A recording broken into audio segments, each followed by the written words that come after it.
Hi guys! Welcome back to my channel. This is Wandering Bees. Today, we are going to prepare something for a seafood mukbang. So, we'll do two procedures. Later, we're going to teach you how it is done. Okay? So, for now, let's start.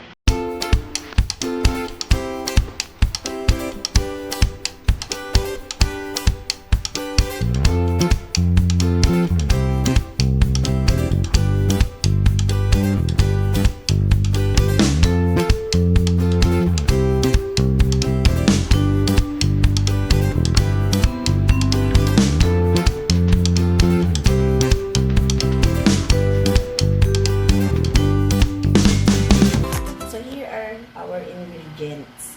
Main ingredients will be our crab and shrimp. Okay, this is 1 kilo. And the crab is also 1 kilo. And also, mussels or tahong, 1 kilo din. And of course, for another one, lagyan natin ng meat. So, meron din tayong sausage. And for the vegetables, we have potato and sweet corn. So, yan yung mga ingredients natin. Okay. So, let's start. And also, later, for the sauce, we have garlic. And also, for the boiling procedure, we have onion. Okay? So, let's start. So, we have boiled the water for more than 5 minutes already. So, the next is put the potatoes.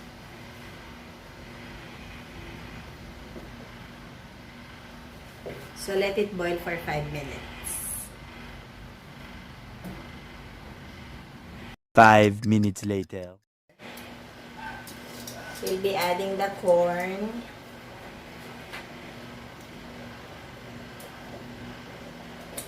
Sausage or the premium franks and the onion.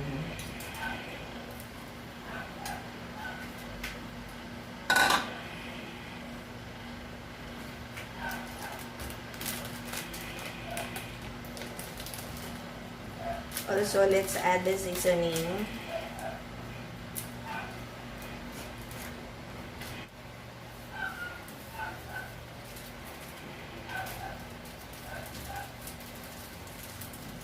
And let it boil for another 5 minutes. 5 minutes later.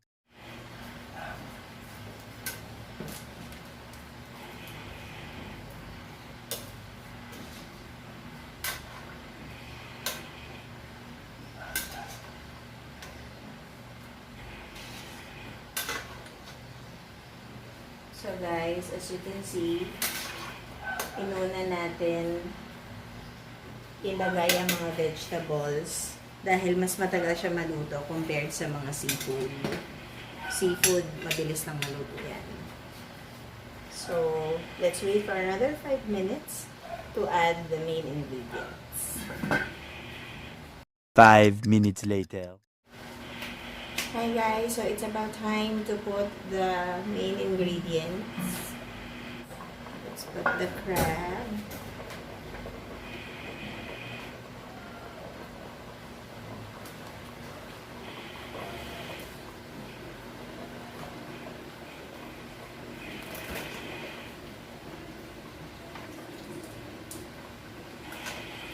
The mussels,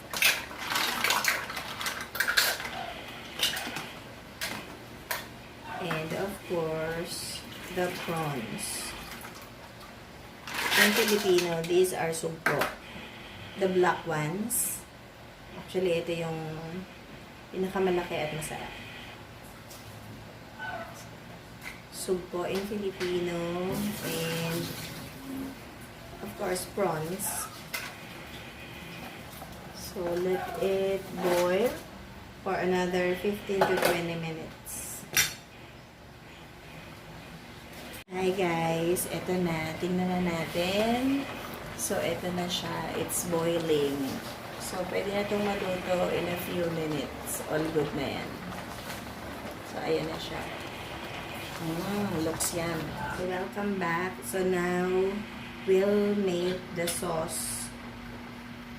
So, our ingredients would be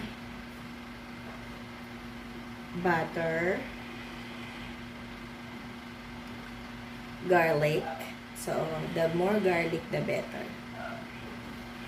And sugar. White sugar or brown sugar will do.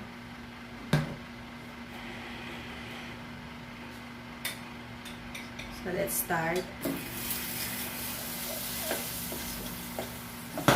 Preheat na yung pan. So, we're melting the garlic. Sorry. We're melting the butter.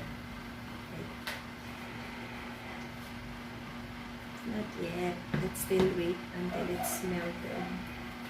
Until it's totally melted. Okay. That's a lot of butter para mas tasty and yummy siya.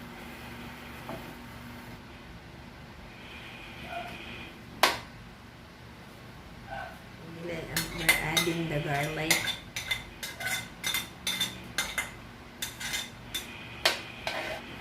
And then the sugar.